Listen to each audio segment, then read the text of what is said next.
Hi friends, అందరికీ నమస్కారం. TVK party అధినేత విజయ్ దళపతి బీజేపీలో చేరుతున్నారంటూ వార్తలు వస్తున్నాయి. నేను ఇప్పటివరకు దీని మీద ఏ వీడియో కూడా చేయలేదు. ఇదే ఫస్ట్ వీడియో. ఆయన బీజేపీ పార్టీలో చేరరా అనేది ఈ వీడియోలో మనం మాట్లాడుకుందాం. First of all, Pawan Kalyan గారు ఆయనతో మంత్రాలు జరిపారు, అందుకే ఆయన బీజేపీ పార్టీలో చేరుతున్నారు అని చెప్పి అన్నారు. దానికి కారణం ఏంటంటే, తమిళనాడు ఆయన అగ్రనటుడు, తెలుగులో ఈయన అగ్రనటుడు, పైగా ఆయన పార్టీ పెట్టి 10 సంవత్సరాలు అయిన తర్వాత 100% స్ట్రైక్ రేట్తో గెలిచారు. బీజేపీ పార్టీతో, కేంద్రంతో మంచి సత్సంబంధాలు కొనసాగుతున్నాయి పవన్ కళ్యాణ్ గారికి. అలాగే తమిళ సినిమాలు పవన్ కళ్యాణ్ గారు ఎక్కువ రీమేక్ చేస్తూ ఉంటారు, అందులో విజయ్ సినిమాలు కూడా ఉన్నాయి మేబీ, అందుకని వీళ్ళిద్దరికి మంచి స్నేహం కూడా ఉందట. దానికోసం విజయ్ని బీజేపీ పార్టీలోకి లాగే దిశగా పవన్ కళ్యాణ్ గారిని పంపిస్తున్నారు అని వార్తలు వచ్చాయి. అసలు ఆయన వెళ్ళింది తెలీదు, ఈయన వచ్చేది తెలీదు. ఆయన ఇంతవరకు ఇప్పుడు పవన్ కళ్యాణ్ గారు ఎక్కడైనా విజయ్తో మీటింగ్ పెడితే మీడియా మిత్రులు ఆగుతారా, వీడియోస్ బయట పెట్టరా? అసలు ఇప్పటివరకు పవన్ కళ్యాణ్ గారితో విజయ్ గారు కలిసిందే లేదు. కానీ వార్తలు అయితే వచ్చేస్తున్నాయి. ఈ వార్తని శాటిలైట్ మీడియా కూడా ప్రచారం చేస్తుంది, పెద్ద పెద్ద న్యూస్ ఛానల్స్ కూడా ప్రచారం చేస్తున్నాయి. ఇక యూట్యూబ్ ఛానల్స్ అంటే చెప్పాల్సిన అవసరం లేదు, డిఫరెంట్ థంబ్నెయిల్స్ పెట్టి చేస్తూ ఉంటారు. చాలామంది యూట్యూబర్స్ ఇలాంటి ఫేక్ వీడియోలు చేయడం, లేదంటే ఫేక్ థంబ్నెయిల్స్ పెట్టడం వల్ల ప్రజల్లో యూట్యూబ్ అంటే ఫేక్ న్యూస్ని ప్రచారం చేస్తుంది అనేటువంటి ఆలోచనకు వచ్చేసారు. చాలామంది యూట్యూబ్లో వచ్చి నమ్మొద్దు అని చెప్తున్నారు, యూట్యూబ్ అంతా ఫేక్ అని చెప్తూ ఉన్నారు. చాలామంది యూట్యూబ్లో రియల్ కంటెంట్ అందించడానికి ట్రై చేస్తారు, 100% రియలే చెప్తారు. చాలామంది యూట్యూబర్స్ జెన్యూన్గా జరిగినట్టుగా చెప్తారు. పరిస్థితి ఎలా తయారైందంటే, ఆ జరిగినటువంటి సబ్జెక్ట్ ఏదైతే ఉందో దాని గురించి ఒరిజినల్ వీడియో ప్లే చేసిన వ్యూవర్స్ నమ్మనటువంటి పరిస్థితి కొంతమంది ఫేక్ యూట్యూబర్స్ వల్ల చూస్తున్నాం మనం.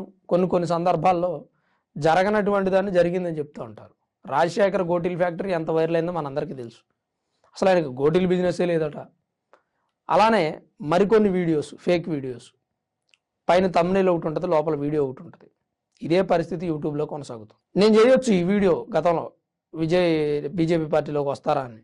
ఎందుకు చేయలేదు అంటే, మనకి ఇన్ఫర్మేషన్ లేదు, దానికి సంబంధించి ఎలాంటి వార్త లేకుండా కనీసం మనకి నిఘా వర్గాలని సమాచారం ఇస్తే మనం దాని మీద ఏదైనా వీడియో చేయొచ్చు. కనీసం విశ్లేషణ చేయడానికైనా మనకు ఒక ఇన్ఫర్మేషన్ కావాలి, అది కూడా లేదు. పవన్ కళ్యాణ్ గారు కలిసి చేస్తున్నారు, ఎన్డీఏలోకి వచ్చేస్తున్నారు అని చెప్పి పెద్ద ఎత్తున ప్రచారం జరిగింది. విజయ్ దళపతి గారు ఏమంటారు, అస్సలు నేను డిఎంకే పార్టీ లాగా, అన్నా డిఎంకే పార్టీ లాగా, లేదా ఇంకొక పార్టీ లాగా వేరే వాళ్ళతో పొత్తులు పెట్టుకోను, నేను నేరుగానే వస్తా, నేరుగానే పోటీ చేస్తా, తమిళనాడులో ఉన్న అన్ని అసెంబ్లీ స్థానాల్లో పోటీ చేయడానికి ప్రయత్నం చేస్తున్నాం, అభ్యర్థులను సెర్చ్ చేస్తున్నాం, ఎన్డీఏలో కలవను అని చెప్తూ ఉంటారు. నా వీడియోలన్నీ మీరు చూస్తే మీకు అర్థం అవుతూ ఉంటుంది, వీడేంటి కొంచెం ఎన్డీఏకి సపోర్ట్గా మాట్లాడతాడని చాలామంది అనుకుంటారు. నేను ఉన్న సిచ్యువేషన్ చెప్పడానికి ట్రై చేస్తా, కొంతమంది ఎన్డీఏకి సపోర్ట్గా మాట్లాడుతున్నాడు అని అనుకుంటారు. మరి అలా అనుకునే నేనే విజయ్ దళపతి ఎన్డీఏలోకి వచ్చే విషయం క్లారిటీ లేదు అని చెప్తా ఉన్నానంటే, ఇంకెలా వస్తాడని విజయ్ దళపతి ఎన్డీఏలోకి వచ్చే అవకాశం ఉందనుకుంటే నేను కూడా చెప్తాను విజయ్ దళపతి ఎన్డీఏలోకి వస్తాడు, పవన్ కళ్యాణ్ గారు మంత్రాలు జరుపుతున్నారు. కానీ లేదు, ఎక్కడా కూడా పవన్ కళ్యాణ్ గారు తమిళనాడు వెళ్ళి విజయ్ దళపతిని కలిసింది లేదు, లేదా విజయ్ దళపతి పవన్ కళ్యాణ్ గారు కలిసి ఒక మీటింగ్లో కూర్చున్నటువంటి పరిస్థితి లేదు. కానీ ఎందుకు ఇలాంటి వార్తలు పుట్టుకొస్తున్నాయో, ఎందుకు పుట్టిస్తున్నారో తెలియదు. ఏంటంటే, ఇలా అయినా ఒకవేళ వైరల్ అయితే విజయ్ దళపతి బీజేపీలోకి వస్తున్నాడు అనగానే ఒక వర్గానికి కొంత భయం పెట్టించినట్టు ఉంటుందని ప్రయత్నం చేస్తున్నారు. ఇవి రాజకీయాలు, ప్రజలకు సేవ చేసేటువంటి అంశం ఇది. ఈ అంశంలో వేరే రకాల కోణాలను తీసుకొచ్చి ప్రజలను కన్ఫ్యూజ్ చేసేటువంటి పరిస్థితి చేయొద్దు దయచేసి. నేను చాలామందిని అడుగుతా ఉన్నా, పెద్ద ఛానల్స్ వాళ్ళు కూడా ప్లే చేస్తున్నారు ఇదే వార్తని. ఎక్కడ ఎవ్వరికి ఏ ఇన్ఫర్మేషన్ లేదు. విజయ్ దళపతి ఎన్డీఏలోకి వస్తానని ఆయన చెప్పలేదు, ఎన్డీఏ వాళ్ళు కూడా ఎక్కడా ప్రకటించలేదు. చేరిపోయాడు, జాయినింగ్ అయిపోతున్నాడు, లాగేస్తున్నారు, వచ్చేస్తున్నాడు, ఈ వార్తలే ఉన్నాయి నిత్యం మనం యూట్యూబ్లో ఎక్కడ చూసినా. ఒకవేళ నిజంగా విజయ్ దళపతి వచ్చేలాగైతే భవిష్యత్తులో దాని గురించి నేను ఒక వీడియో చేస్తా, నో ప్రాబ్లం. ఎందుకంటే జరిగినటువంటి సమాజంలో జరుగుతున్నటువంటి ప్రతి అంశాన్ని ప్రజల దాకా తీసుకెళ్లాలనుకుంటాడు ప్రతి జర్నలిస్టు. కొంతమంది ఇండిపెండెంట్ జర్నలిస్టులు ఉన్నారు, యూట్యూబర్స్, మేబీ వాళ్ళు కూడా ఖచ్చితంగా జరిగిన విషయాన్ని ప్రజలకు చెప్పాలనుకుంటారు. చెబుతున్నటువంటి సందర్భంలో కొంతమంది తప్పుడు వార్తలను ప్రచారం చేస్తున్నారు. ఇప్పుడు రీసెంట్గా గ్యాస్ కొరత ఉందని చెప్పి ప్రచారం చేస్తూ ఉన్నారు. ప్రస్తుతానికి గ్యాస్ కొరత అయితే లేదు, ఎందుకంటే గ్యాస్ కొరత రాకూడదనే బిజినెస్ గ్యాస్ సిలిండర్లని ప్రభుత్వం ఆపేసింది. హోటల్స్కి, రెస్టారెంట్స్కి ఇచ్చేటువంటి గ్యాస్ సిలిండర్లు 19 నుంచి 30 కేజీల మధ్యలో ఉంటాయి, గ్రీన్ కలర్లో ఉంటాయి. 14 కేజీలు ఉండేయేమో డొమెస్టిక్ గ్యాస్ సిలిండర్స్, అవి ఇళ్లలో వాడుకుంటాం మనం. ఇప్పుడు రెస్టారెంట్స్ వాళ్ళు, హోటల్స్ వాళ్ళు బిజినెస్ చేస్తున్నారు. వాళ్ళ బిజినెస్ ఎలా ఆపుకుంటే పెద్దగా ఇబ్బంది ఏం లేదు. కానీ ఇంట్లో వంట లేకపోతే పిల్లలు, ఫ్యామిలీ మొత్తం పస్తులు ఉండాల్సి వస్తుంది. ఆ పరిస్థితిని గమనించినటువంటి ప్రభుత్వం ఈ బిజినెస్ గ్యాస్ సిలిండర్స్ని ఆపేసింది. దీన్ని కూడా విషప్రచారం చేస్తూ ఉన్నారు. కొన్ని చోట్ల గోడౌన్లో కొంతమంది ప్రభుత్వ పలుకుబడితోనూ, రీసెంట్గా చూశాను, వైఎస్ఆర్సీపీ పార్టీ సపోర్టర్ అంటే అతను బొమ్మన కరుణాకర్ రెడ్డి గారికి సంబంధించినటువంటి వ్యక్తి ఒక గోడౌన్ నిండా గ్యాస్ సిలిండర్ స్టాక్ పెట్టుకొని ఉన్నాడు. దాన్ని రైడ్ చేసి అధికారులు గుర్తించారు. ఆ న్యూస్ ఇందాకే చూశాను నేను. ఇట్లా సహజ సిద్ధంగా కొరతను సృష్టిస్తున్నారు, కావాలని కృత్రిమంగా కొరతను సృష్టిస్తున్నారు. అది ప్రభుత్వం మీద మచ్చదేవడానికి ఒక అంశం అని మీరు అనుకుంటున్నారు, కానీ ప్రజలను ఇబ్బంది పెట్టినట్టుగా ఉంటుంది.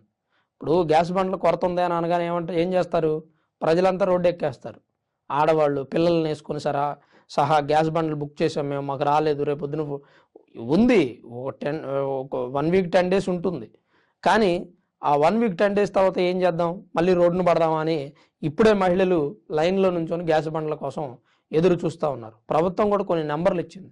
ఒకవేళ మీ గ్యాస్ బండ్లు మీరు బుక్ చేసిన తర్వాత కూడా రాకపోతే సరైనటువంటి సమయంలో నంబర్స్కి కాల్ చేయండి, ఇండియన్ గ్యాస్, హెచ్పి గ్యాస్ అని చెప్పి ప్రత్యేకమైనటువంటి మొబైల్ నెంబర్లు కూడా ఇచ్చింది. దాన్ని కంప్లైంట్ చేయండి, లేదా కాల్ చేసి చెప్పండి ఇట్లా రాలేదండి అని. ఏదైనా సమస్య ఉంటే దాన్ని పరిష్కరించే ప్రయత్నం చేస్తారు. అంతేగాని యూట్యూబ్లో వస్తున్నటువంటి వదంతులు నమ్మొద్దు.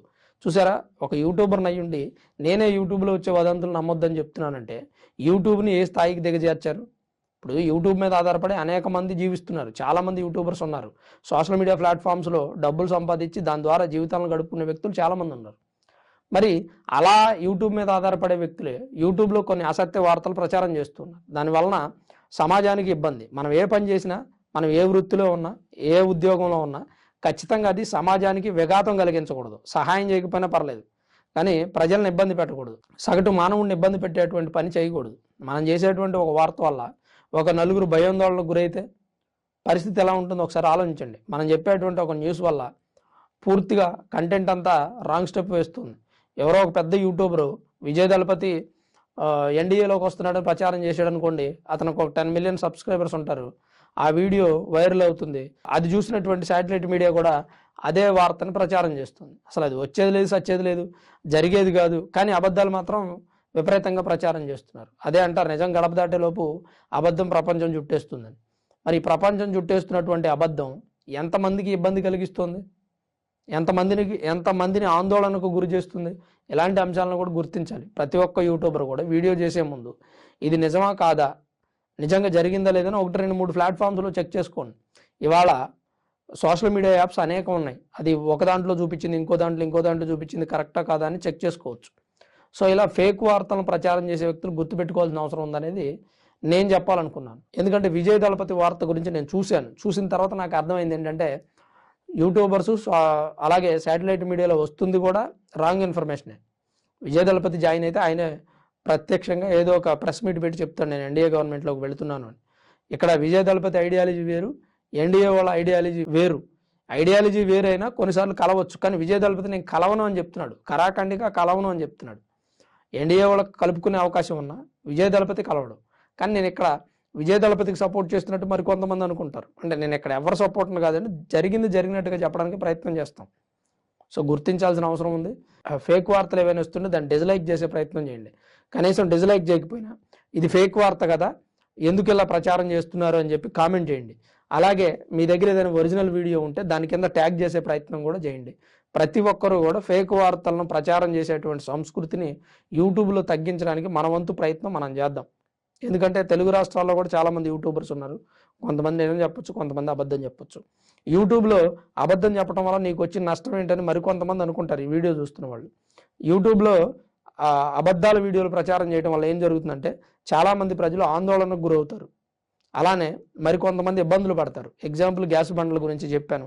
అలాంటివి జరగకుండా జాగ్రత్త పడదాం అనేది నా అభిప్రాయం. మరి మీరేమనుకుంటున్నారు, మీ అభిప్రాయం ఏంటనేది కామెంట్ రూపంలో తప్పకుండా తెలియజేయండి. విజయ్ దళపతి అసలు ఎన్డీఏ గవర్నమెంట్లో చేరే ఆలోచన లేదని ఆయన అంటున్నారు, చేరుతున్నారని వీళ్ళు ప్రచారం చేస్తున్నారు. పవన్ కళ్యాణ్ అయితే ముందుండి నడిపిస్తున్నాడంట ఇద్దరిని కలపడానికి, ఇది కూడా అబద్ధమే. మరి దీని గురించి కూడా మీ అభిప్రాయాన్ని తప్పకుండా కామెంట్ చేయండి. Thanks for watching this video.